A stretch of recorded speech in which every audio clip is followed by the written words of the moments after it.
Pernahkah kau mendengar tentang sebuah pulau yang bahkan burung pun enggan bersarang di sana? Tempat yang tak terjamah, tak terdengar, tak dikenal. Hingga akhirnya seseorang yang sangat kaya membeli seluruh tanahnya dan memberinya sebuah nama baru, yaitu Pulau Tawa. Entah siapa dia, tak ada yang tahu dari mana asal-usulnya. Namanya tak pernah muncul di media, wajahnya tak pernah terekam kamera. Yang pasti, dia kaya, sangat-sangat kaya, dan ia membeli seluruh daratan pulau itu. Pulau Tawa berada tak jauh dari kota Jakarta. Dengan perahu kecil, bisa kau tempuh dalam 2 jam perjalanan. Dulu, pulau ini hanya pohon-pohon besar yang penuh semak belukar. Tak ada listrik, tak ada penghuni. Tapi setelah pria misterius itu datang, pulau itu berubah drastis. Dia membangun sebuah tempat hiburan raksasa, kebun binatang yang katanya paling lengkap di Asia Tenggara. Ada harimau putih, gorila perak, jerapah Afrika, sampai komodo asli Indonesia.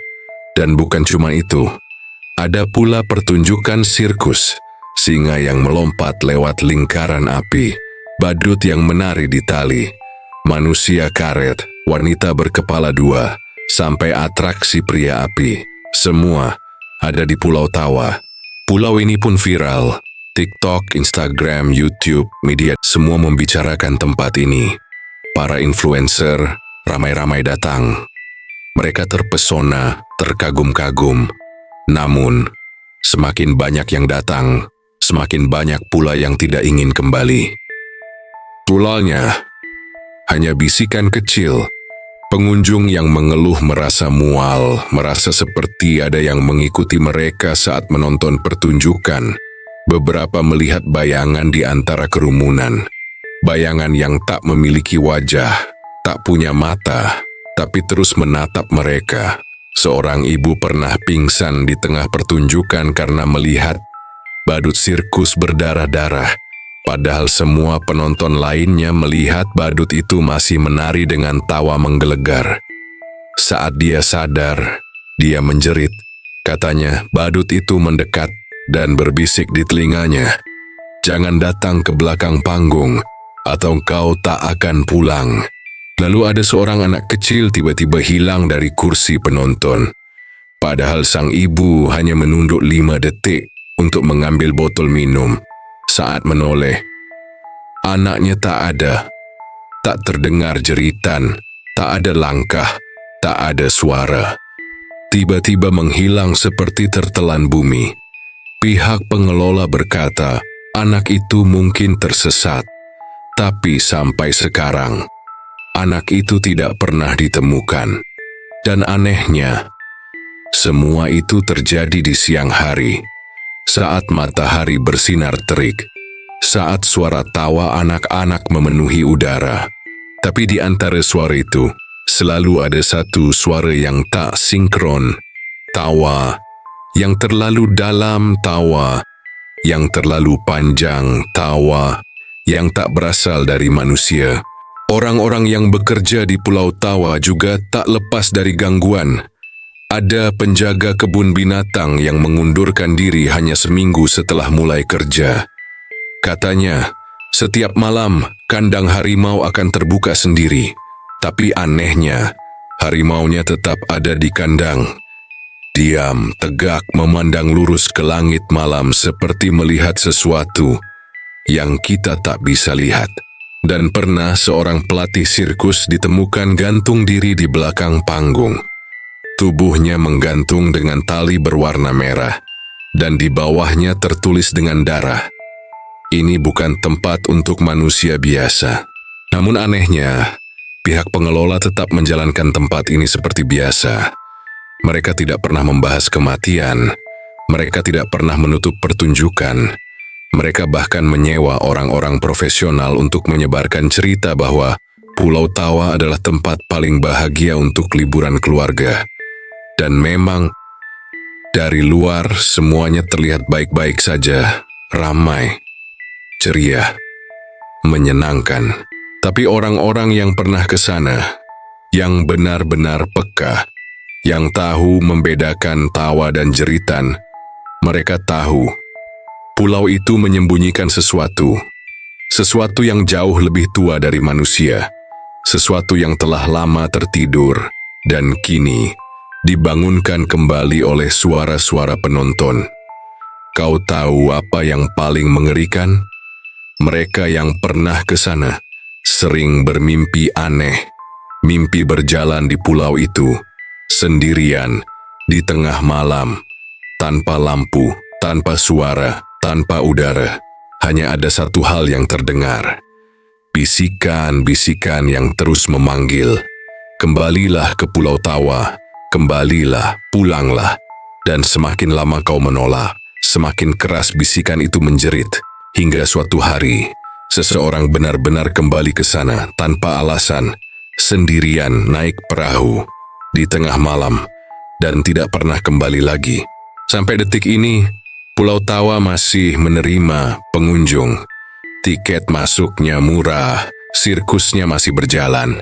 Setelah pulau itu viral, setelah ribuan orang datang untuk menonton pertunjukan yang katanya ajaib dan luar biasa, ada satu orang yang tak datang untuk berlibur. Namanya Tono. Tono adalah seorang jurnalis investigasi yang sudah lama bekerja di media independen. Dia dikenal karena keberaniannya dan satu hal lain yang tak pernah dia publikasikan ke siapapun. Tono adalah seorang indigo. Dia bisa melihat dan mendengar apa yang tak bisa dijangkau mata dan telinga manusia biasa. Tono mendengar desas-desus tentang Pulau Tawa, tentang anak yang hilang, tentang penonton yang kesurupan, tentang mimpi buruk dan suara jeritan saat pertunjukan. Semua itu tidak pernah muncul di berita nasional. Tidak ada stasiun televisi yang berani mengangkatnya. Dan itu justru membuat Tono tertarik. Dengan kamera kecil, alat perekam suara, dan catatan lusuh di tangannya, Tono menaiki perahu ke pulau itu. Sendirian, langit cerah, laut tenang. Namun sepanjang perjalanan, dia merasa seperti diikuti, bukan oleh manusia, tapi oleh sesuatu yang dingin, hening, dan penuh tekanan. Begitu menginjakkan kaki di dermaga Pulau Tawa, Tono langsung merasa berat, seolah langkahnya terseret oleh sesuatu yang tak terlihat. Dia mencoba mengabaikannya dan mulai menyusuri area kebun binatang. Dan benar saja, dari luar, semuanya tampak normal. Anak-anak tertawa, orang tua mengabadikan momen, atraksi sirkus disambut tepuk tangan. Tapi ketika Tono berjalan ke sisi belakang panggung, di antara celah-celah kayu yang sudah lapuk, matanya menangkap sesuatu yang tak dilihat orang lain. Bayangan, luka-luka, jeritan tanpa suara, dan tatapan dari wajah-wajah hancur yang seolah memohon bantuan tapi tak bisa bicara. Di malam hari, Tono diam-diam menyelinap ke tempat para pemain sirkus menginap. Dia bertemu dengan seorang pria tua mantan pelatih sirkus yang kini lumpuh. Lelaki itu awalnya enggan bicara, tapi setelah Tono menyebutkan nama-nama yang telah hilang, wajah pria tua itu memucat. Aku akan mati kalau bicara, katanya pelan. Semua yang kau lihat, itu bukan hiburan, itu penyiksaan. Dan mereka yang mati, masih ada di sini, menonton. Lalu pria itu menangis, badannya gemetaran. Tangannya menunjuk ke dalam kamar gelap, dan di sanalah Tono melihat seorang wanita muda dengan tubuh kurus duduk membisu, dengan pakaian sirkus yang robek dan mata hitam legam. Tapi wanita itu bukan manusia. Tono segera pergi, tapi malam itu dia tak bisa tidur. Di penginapan dia terus mendengar suara cambuk, suara jeritan, dan suara langkah kaki kecil berlari di langit-langit. Pagi harinya dia mencoba mengorek lebih dalam. mengenai sisi gelap Pulau Tawa. Dia berhasil menyuap salah satu karyawan bagian kebersihan, dan dari sanalah semuanya terungkap. Bos di balik pertunjukan Pulau Tawa adalah seorang tiran. Dia tak pernah menunjukkan wajahnya ke publik, tapi di balik panggung dialah penguasa. Setiap pemain sirkus diharuskan latihan setiap hari tanpa jeda. Tak peduli tubuh mereka luka, tak peduli mereka sakit atau trauma, mereka tetap dipaksa tampil. Jika ada yang menolak, hukumannya tak bisa diceritakan dengan kata-kata. Beberapa digantung terbalik selama berjam-jam. Beberapa dipaksa tidur di kandang hewan liar.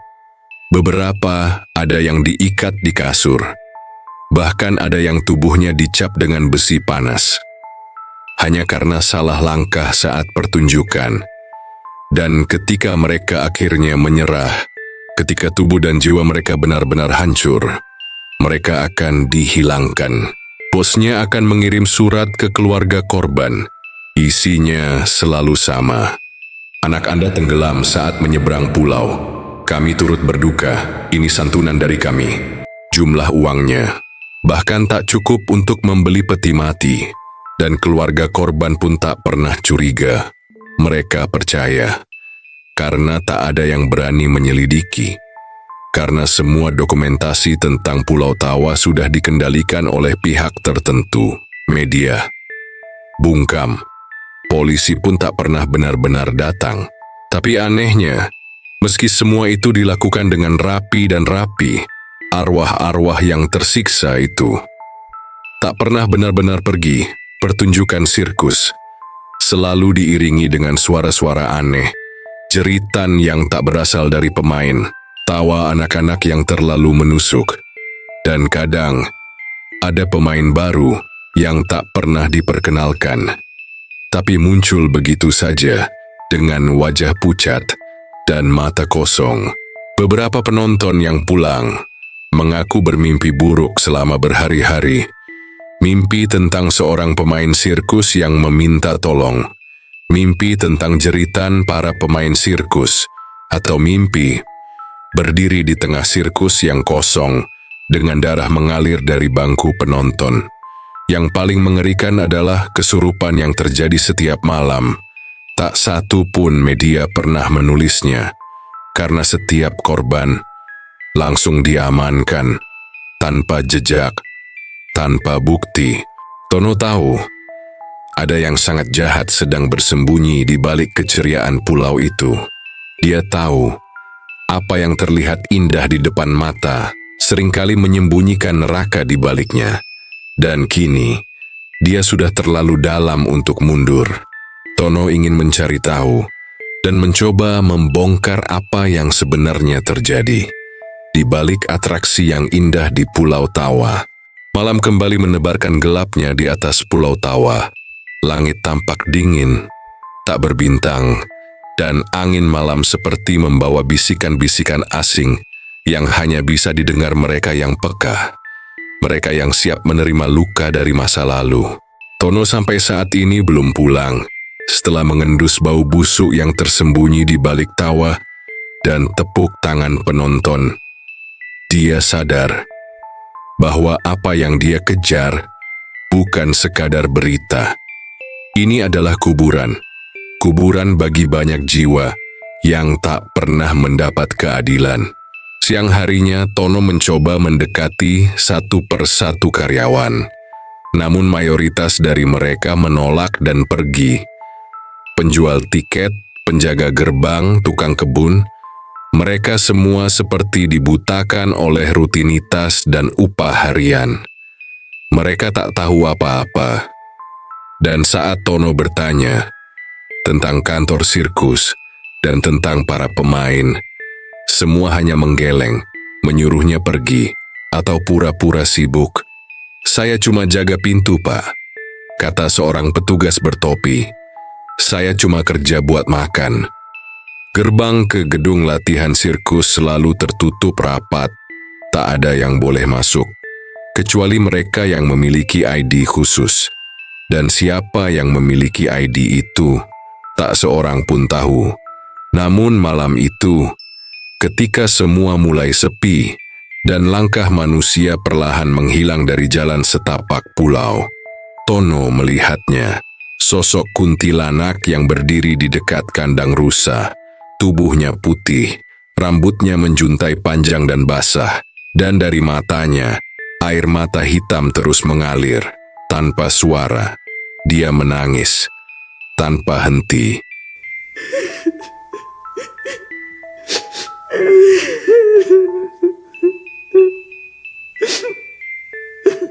Tono tidak gentar, dia sudah terbiasa dengan kehadiran mereka, para arwah yang tak kunjung pergi.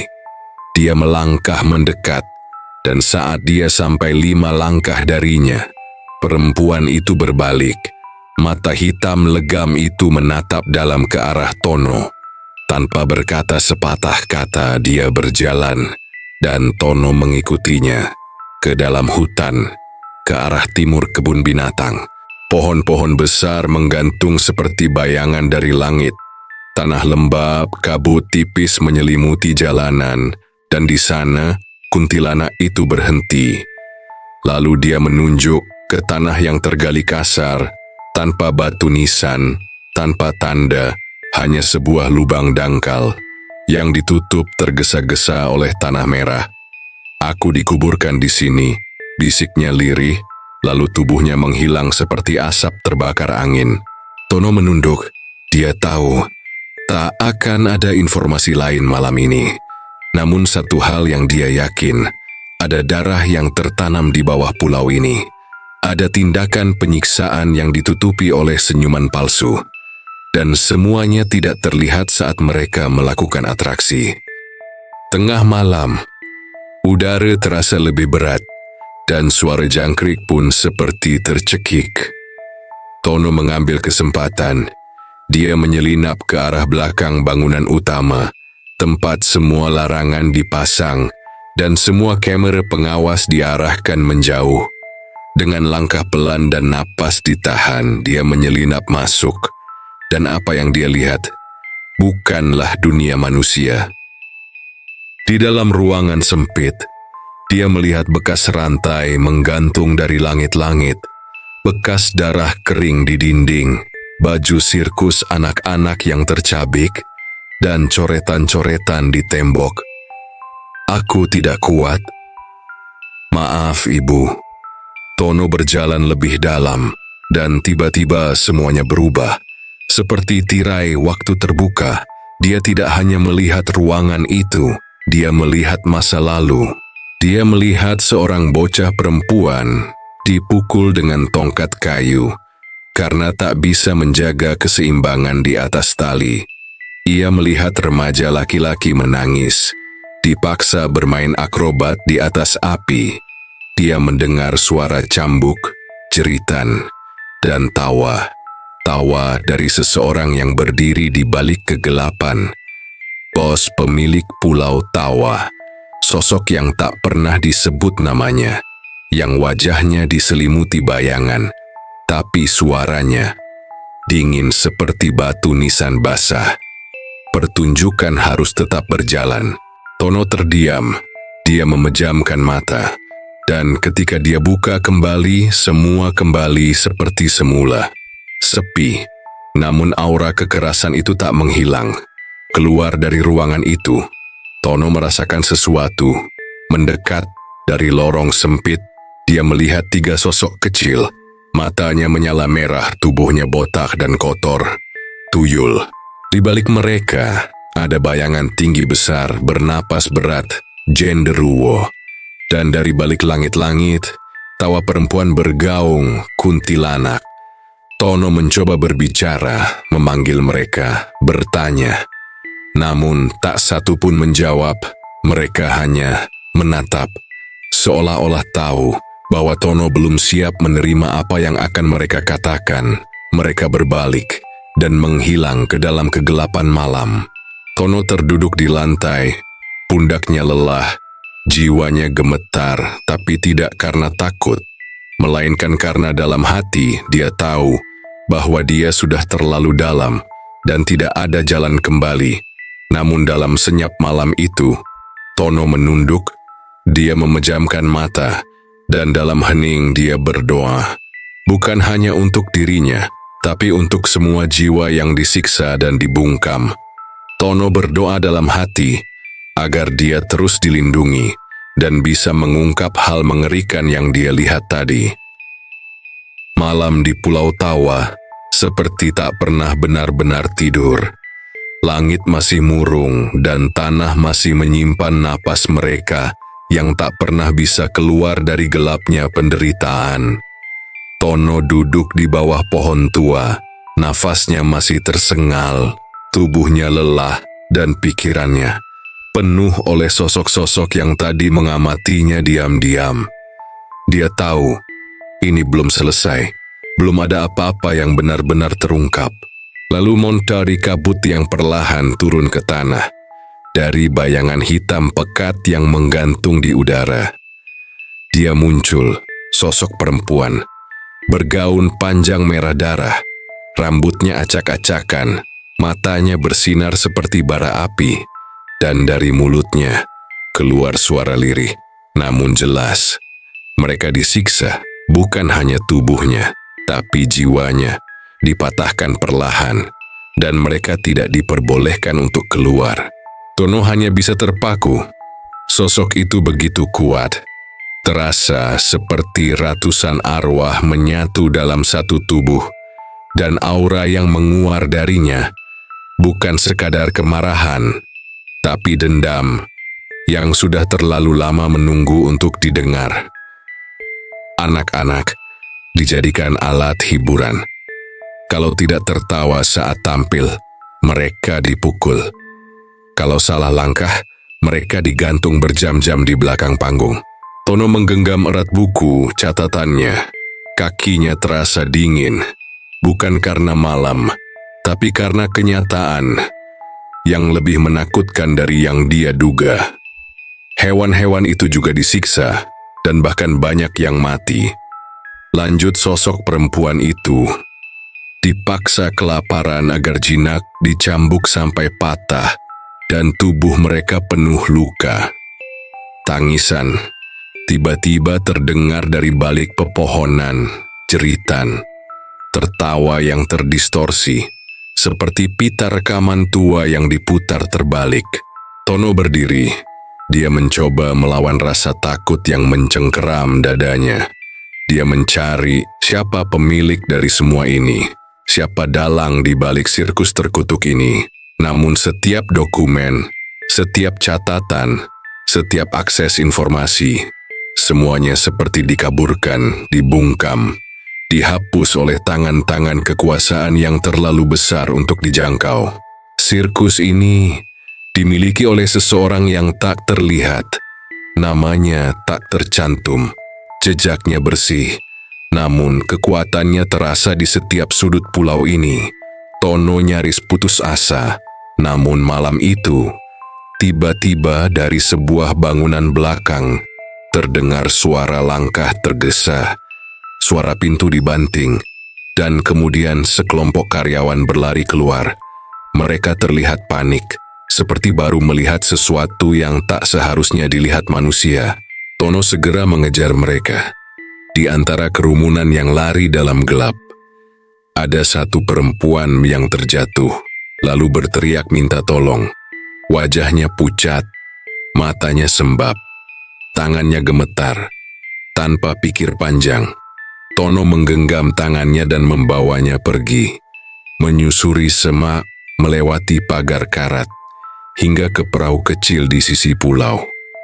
Perempuan itu terus menoleh ke belakang, seolah ada sesuatu yang mengikuti mereka. Seolah roh-roh pulau ini tak rela dia pergi.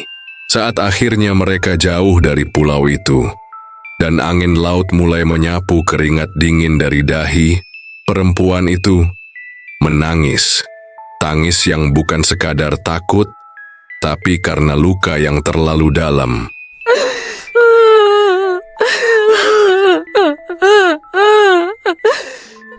Aku dibohongi, Katanya lirih. katanya aku akan jadi TKI ke Jepang. Aku sudah siap kerja di panti lansia, Tapi saat sampai, aku malah dibawa ke sirkus itu. Dikurung, dipaksa jadi badut, disuruh melayani. Kalau tak patuh, aku disiksa. Tono terdiam. Kami tidak diberi makan kalau tidak bekerja. Kami tidak boleh menangis. Harus selalu tersenyum di depan penonton. Meskipun tulang rusuk kami retak. Bahkan ada yang sedang hamil, tetap harus melakukan atraksi. Air matanya jatuh satu persatu.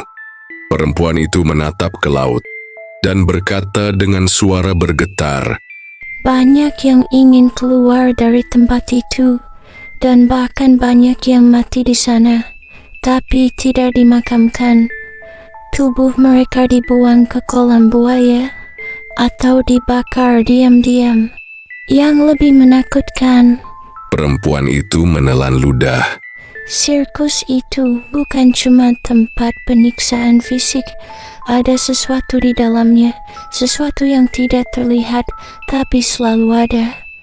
Tangisan, jeritan,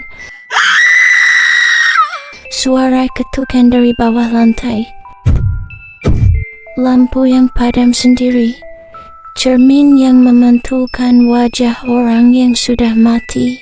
Kami semua tahu, kami tidak sendiri di pulau itu. Tono menggenggam tangannya pelan. Dia mengangguk, dan di dalam hatinya dia berjanji. Dia akan buka semuanya, sampai tak ada satupun korban yang tertinggal dalam gelap. Malam itu, angin laut menghembus pelan, dan pulau sirkus mulai tampak jauh di belakang mereka. Namun dari kejauhan, pulau itu masih berdiri, masih ramai, dan atraksi tetap berjalan. Masih menyimpan ribuan bisikan yang belum terungkap. Tempat sirkus itu menyimpan banyak cerita mistis, dan para pemain atau karyawan di dalam pulau itu terus diganggu oleh tangisan, jeritan, dan suara aneh yang tak bisa dijelaskan dengan logika manusia. Ada momen di mana kebenaran akhirnya tak bisa lagi ditutupi oleh uang, kekuasaan, atau ancaman dalam gelap. Ada momen di mana suara-suara dari balik dinding sirkus yang membusuk tak lagi bisa dibungkam. Dan momen itu akhirnya datang. Tono dengan luka yang belum sembuh, dengan malam-malam yang masih dihantui wajah-wajah korban, akhirnya berhasil menyusun potongan-potongan kebenaran yang selama ini tersebar seperti abu dalam angin. Dia menyelundupkan rekaman, wawancara, foto-foto luka di punggung para pemain sirkus, video dari ruang bawah tanah yang sempit, di mana beberapa anak dikurung seperti binatang dan diberi kotoran gajah. Dia mengirim semuanya ke media dengan keberanian yang mungkin hanya bisa lahir dari hati yang pernah disentuh oleh penderitaan orang lain. Dan ketika pagi itu datang, berita itu meledak. Setiap judul berita memojokkan Pulau Tawa itu. Sirkus neraka di Pulau Tawa. Kebun binatang bertabur jeritan. Pemain sirkus yang disiksa dan tak boleh pulang. Hak asasi manusia tidak berlaku di Pulau Tawa. Media sosial terbakar. Orang-orang terkejut, marah, bingung. Bagaimana ini bisa tersembunyi begitu lama? Dan akhirnya, pemilik pulau itu, orang yang selama ini bersembunyi di balik layar, di balik rekening besar, dan wajah yang tak dikenal, ditangkap. Dia ditarik dari sarangnya, di rumah besar yang terletak di perbukitan, diborgol, dibawa diam-diam. Namun anehnya, nama aslinya tak pernah diumumkan. Identitasnya dikaburkan, hanya disebut sebagai seseorang yang sangat berkuasa. Tapi rakyat tahu, dan roh-roh yang selama ini dikurung dalam bisu, mereka tahu bahwa akhirnya topeng itu pecah. Pulau Tawa tidak lagi menjadi tempat wisata, tidak ada lagi perahu wisata, tidak ada lagi spanduk berwarna-warni, Tidak ada lagi tawa palsu dari badut yang hatinya penuh luka. Dan kini, pulau itu terbengkalai. Dan sejak saat itu, suara-suara di sana tidak pernah benar-benar berhenti. Mereka yang dulu disiksa tidak pernah pergi. Bahkan meski bangunan-bangunan telah ditinggalkan, jeruji kandang berkarat, sirkus tak lagi menyala, dan kebun binatang sunyi tanpa pengunjung. Suara tawa histeris masih terdengar di malam hari. Terkadang, jeritan meminta tolong menggema dari tribun penonton yang kosong. Ada yang melihat sekelebat pemain akrobat melayang tanpa tali. Ada yang mendengar suara cambuk di ruang pertunjukan tua. Dan yang paling sering adalah suara seorang anak kecil tertawa, lalu menangis, lalu diam, seolah tenggelam dalam air. Warga sekitar pulau yang tinggal di pesisir tak berani lagi menatap arah pulau itu saat malam. Mereka percaya tempat itu sudah menjadi pintu antara dunia kita dan dunia mereka yang pernah disakiti.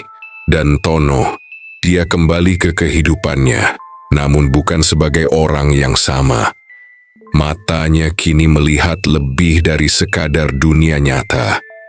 Dia tahu, sekalipun keadilan sudah ditegakkan, dosa yang ditinggalkan di pulau itu masih hidup. Kadang, saat hujan turun deras di malam hari, Tono bermimpi. Dia berjalan kembali di pulau itu, sirkus menyala, penonton bertepuk tangan, dan di tengah arena, seseorang menatapnya dari balik topeng badut, tersenyum, tapi air matanya menetes.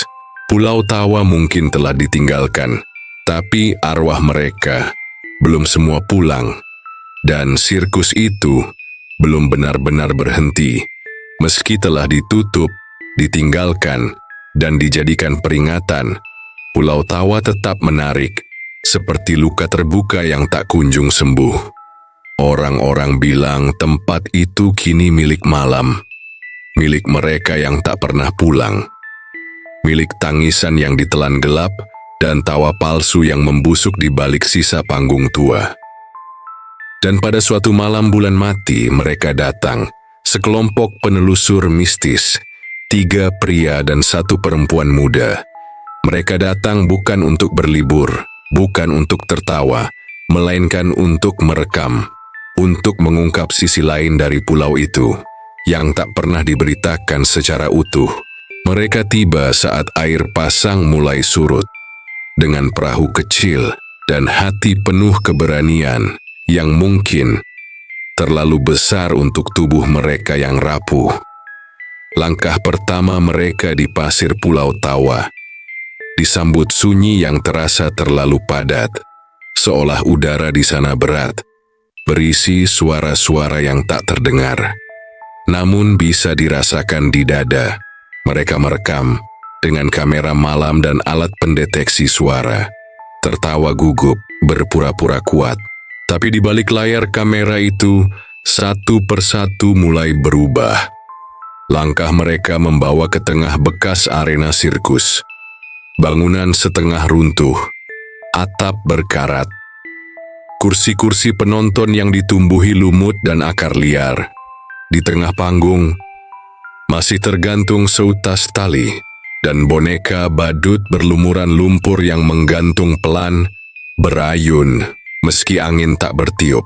Salah satu dari mereka, yaitu Rino, berkata, pelan, tempat ini seperti sedang menunggu. Lalu suara itu datang, bukan dari kejauhan, bukan dari arah laut, melainkan dari bawah tanah. Suara langkah, cepat, berat. Lalu tertawa. Keras, melengking, tawa seorang badut yang terlalu panjang, terlalu hampa. Dan salah satu dari mereka jatuh pingsan. Yang lainnya mulai berteriak. Kamera jatuh, layar rekaman gelap, tapi suara tetap berjalan. Jeritan, langkah, tangis. Dan sebuah suara lembut perempuan berbisik dari kejauhan, mereka belum bebas. Mereka akhirnya kembali, tapi tidak utuh. Yang satu, diam 1000 bahasa. Yang satu, setiap malam mendengar cambuk dan suara lonceng sirkus. Yang satu lagi, menghilang, entah di mana, entah bagaimana. Dan perempuan muda yang bernama Winda, dia pulang dengan mata kosong. Dan setiap kali ditanya tentang pulau itu, dia hanya menjawab pelan. Mereka tidak marah. Mereka cuma tidak ingin dilupakan.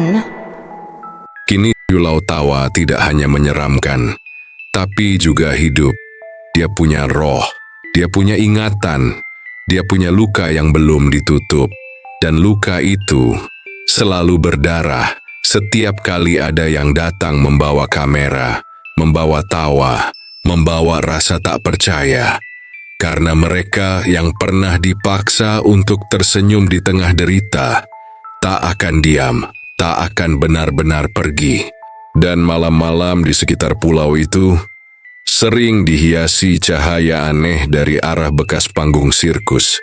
Ada yang bilang mereka masih bermain, masih tampil untuk penonton yang tak terlihat, atau mungkin untuk membalas dosa-dosa yang dulu tak sempat dituntut tuntas. Sirkus itu masih hidup, tapi kini tanpa manusia. Pulau Tawa mungkin hanya cerita, atau mungkin dia nyata tersembunyi di antara kabut dan ketakutan. Namun satu hal yang pasti, di balik tawa, kadang tersembunyi luka. Kisah ini bukan hanya tentang tempat terkutuk, bukan hanya tentang sirkus dan jeritan dalam gelap, tetapi tentang kemanusiaan yang terkoyak, tentang suara-suara yang selama ini dibungkam, dan tentang mereka yang tak pernah diberi kesempatan untuk pulang dengan tenang. Jangan pernah menertawakan derita yang tak kau lihat. Jangan mudah percaya pada keindahan yang terlalu rapi, karena kadang tempat paling berwarna adalah tempat paling gelap yang pernah ada. Dan buat kalian semua yang menonton, jika malam ini terasa lebih dingin dan suara tawa entah kenapa terdengar sedikit lebih panjang, ingatlah, mereka tidak marah, mereka hanya ingin didengar. Sekali lagi, terima kasih telah menyusuri kisah ini bersamaku. Jangan lupa like, subscribe, dan nyalakan lonceng notifikasi.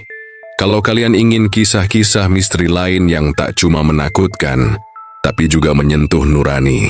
Sampai jumpa di malam berikutnya dengan kisah yang lebih gelap, lebih dalam, dan lebih nyata dari yang kau kira.